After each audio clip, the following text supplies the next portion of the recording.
Jimmy, you ought to make a big success selling Chevrolets. I think you've got what it takes. You joined us with a fine reputation as a salesman in other lines. Gee, thanks, Mr. Warren. Of course, I've never sold Chevrolets before, but I believe I can do it. I'm sure you can, Jimmy. And I want you to know that I picked you as the most likely to succeed out of a number of young men we've been considering to fill this opening in our sales organization. That's mighty flattering, Mr. Warren. I'm going to do everything I can to try to prove you're right. I want to get started just as soon as I can, too. Do I start selling right away? Well, first you got to know your product. Now, here's some things you want to do before you even think about contacting.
None of these prospects seem much good.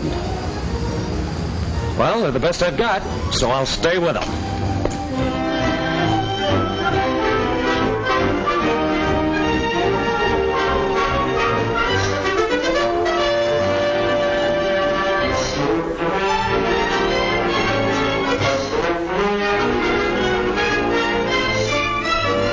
Yeah, I thought I knew something about trucks. But there were 3 different models that seemed to fit his job. I didn't know which one to concentrate on. Oh, well, you can't sell them all. No. But I'd hate to think that sale I made to old man Simmons day before yesterday is going to have to last me all month. I don't know what's the matter. I just don't seem to get the hang of this business.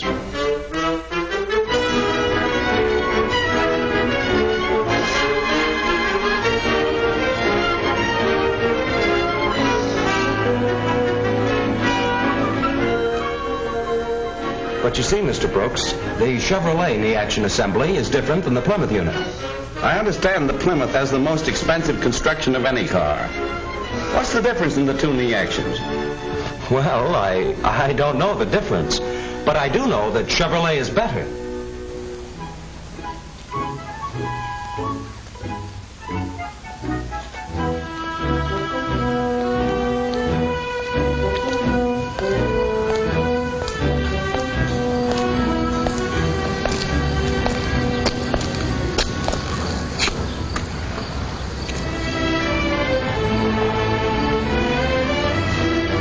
Didn't do so well there.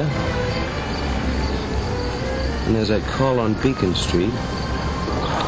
It's way over on the other side of town. Well, might just as well go after it right now.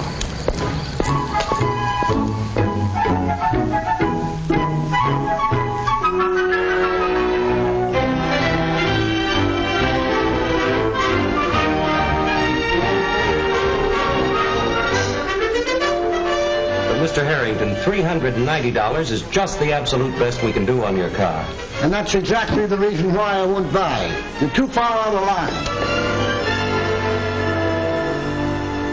But, Jimmy, we've got 539 Ford 2-doors on the lot now. We just can't go another cent higher on an appraisal. We don't need 39 2-doors. Okay. I see your side of it.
I thought you two boys might like some refreshments. So here's a pitcher of nice, cold lemonade. Thanks, Mother.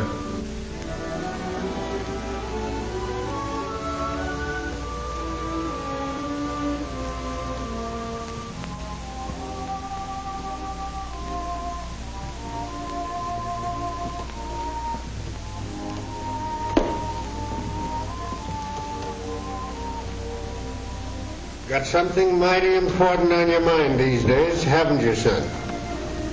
Oh, not especially. Just the usual things. Business, you know. Sales problems, salesmen. Now, don't try to fool your old dad. There's something extra special worrying you, or I miss my guess. You know, I was just wondering. Take the average young fella today. He won't get out and work the way we used to when I started to sell. What makes you think that? Well, take this young fella, Jimmy Hill, for example. Last month, when I was looking for another new car salesman, he looked to me to have twice as much on the ball as anybody else I could find. He looked like a pretty good boy to me, too. Isn't he working out? Oh, yes, he makes a sale now and then. But that isn't the kind of a man I need or want. Hasn't the man learned the knack of selling, I suppose? Well, I guess not, or else he'd be doing a great deal better. Don't you know what he's doing wrong?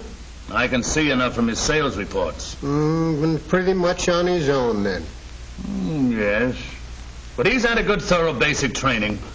I haven't got the time to play nursemaid any of the salesmen. Maybe not, son. But I wouldn't know about that. That isn't what Harry Carpenter told me when you started out to work for him 11 years ago. But I got out and worked. Hard. And that's what I'm concerned about right now. Young fellas today won't work the way we did 11 years ago. Maybe not, son. And then again, maybe they're working harder than you think. Today, you may feel that you were a pretty good man when you first started in this business. And you probably were. But you owe a lot of your success to the way Harry Carpenter worked with you. Got you started straight. He used to tell me about the mistakes you made. You may not have known it, but you really served an apprenticeship. Every man does. Has to. In every business. Yeah, I suppose so. Remember how closely he worked with you the first year? He used to tell me about it. Yeah, I remember how he used to talk to me about my prospects and how I was to handle some of them. But you know, I always thought that was because he knew you so well. Maybe he had more of a personal interest in me. Nonsense. Not Harry. He worked that hard with every man he ever hired. And he was smart enough to realize that he knew more about selling cars than any man on his sales force. And that it took his direction and leadership to get the most out of his men. And I don't believe men have changed much since then. Now about this Jimmy. Doesn't he work? Doesn't he get in for the morning sales meetings? Oh, yeah, he's always punctual. He never misses. But take his prospects, for example. Why, I looked them over the other day, and it's just about the poorest list I've ever seen. I remember one of the first things that Harry drilled into me was the importance of having a good list of prospects. Yes? Then he showed me how to go about getting it, how to keep it up, how to cover the list, and how often. Why, I had the importance of prospects drilled into me from the very first day I started to work. Has Jimmy? Has Jimmy what? Had the importance of prospects pounded into him since the first day he started to work. Well, I've told him how important they are. Yeah, but have you shown him how, when, and where to get them? Have you checked on him every day to see that he did it right? But Dad, I've got other work to do. Harry wasn't too busy to make a good man out of you. Huh? Say, I think I'm beginning to see what you mean. I wonder. Say, maybe that's the reason I haven't had very much luck with Jimmy. Or with Henderson, that other fellow I hired last year. You know, he looked pretty good to me too, Dad, when I first hired him. Certainly would be worth a try. Yes, sir. Come to think of it, the time I'm spending on other things right now might be costing me a whole lot more than I think. Men need leadership. Leadership is important. Oh, I've always known that, Dad, but I never thought about it in connection with my own business. But starting Monday morning, I'm going to stir things up a bit. I'm going to show these fellas what leadership really means. And then we'll see.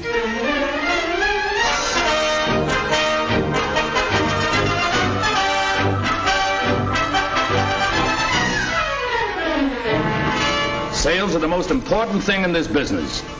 And we're going to work closer together than we have in the past in order to get more sales. Well, that's all for this meeting, but I want to check with each one of you personally before you go out this morning. Jimmy, I'll talk with you first. The meeting's adjourned. Jimmy, from what you say, I'd put these two away for 2 weeks. Your time is too valuable to be spending on them right now. And then I'd take these 4 in this order to conserve your time in covering them. Now, have you got any others up in this end of town when you get up there? No, sir. I don't believe I have. All right. I'll give you the names of 3 Chevrolet owners who live up that way. And all 3 of them should be about ready to buy.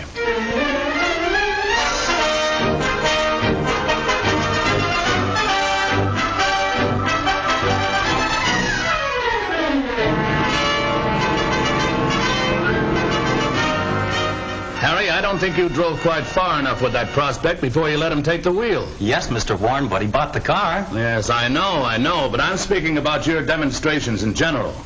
I noticed that you're inclined to turn the wheel over to your prospect pretty early in the demonstration ride. Now, you know, of course, that when you drive first, the prospect almost invariably drives back over the same route that you took. Yes? Then if you'd driven onto that rough stretch up on Summit Avenue, you wouldn't have to direct him over it later. That would give you a chance to have him keep his mind more on the car than on the road. You see, it's usually best to. I'll go along with you again this morning, Jimmy, on these first 2 calls. Gee, that'll be swell, Mr. Warren. I'll sure appreciate your help. I always learn something, too, when we go out together.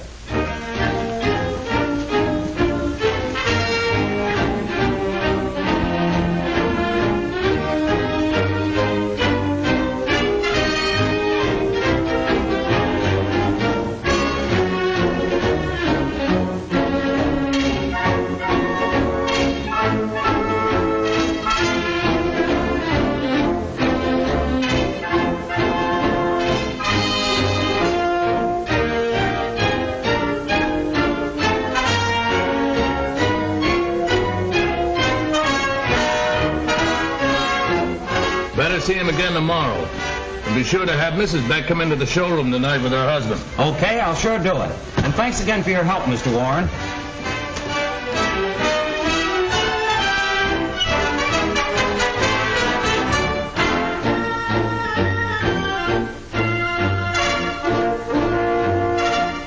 That's where your truck data book comes in.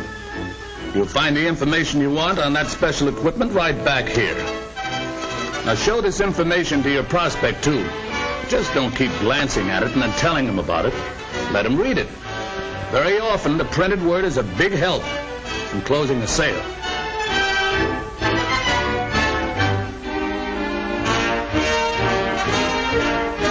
Just too many of them on hand now, George. That's the reason we couldn't afford to offer a higher appraisal. Yeah, I can see your side of the picture. Yes, but there's a good side, too, George. For example, right now we have a single 39 Plymouth 4-door on the lot. And that means we can afford to make somebody a pretty good offer. Say, I've got a prospect downtown with one of those. Not too hot, but I was going to get to him again in the next few days. Fine, get him in here today, and I'm sure we can make him an offer that'll close a deal for you. And besides, we can use. Mr. Milton, you can depend on what our Mr. Hill here has just told you. And I'll give you my own personal word, too, that if you have any trouble along that line, we'll make it good. Well, I don't know. The last 2 cars I bought when I had trouble, it was always my fault, never the cars. We want you to be just as satisfied with your new Chevrolet next year, Mr. Milton, as you will be next week. That's exactly right. You see, we couldn't have afforded to make the investment we have here unless we gave the kind of satisfaction that make our customers come back to us year after year. We want you to be a regular customer, too, Mr. Milton. In fact, we hope you'll buy your next 10 cars from us. That's why we'll give you the kind of service it takes on this one to bring you back for the next one, and the next, and the next, so on. You see, that's the only way we can hope to...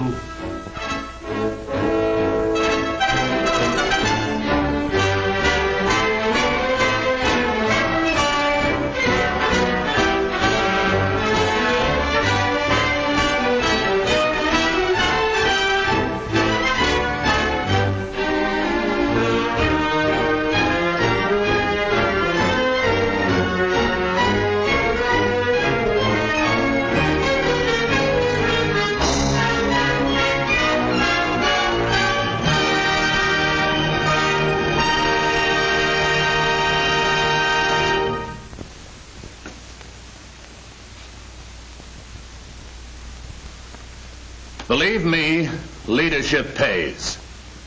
First, hire good men, and then see that they're well trained on their own product and on competitive products.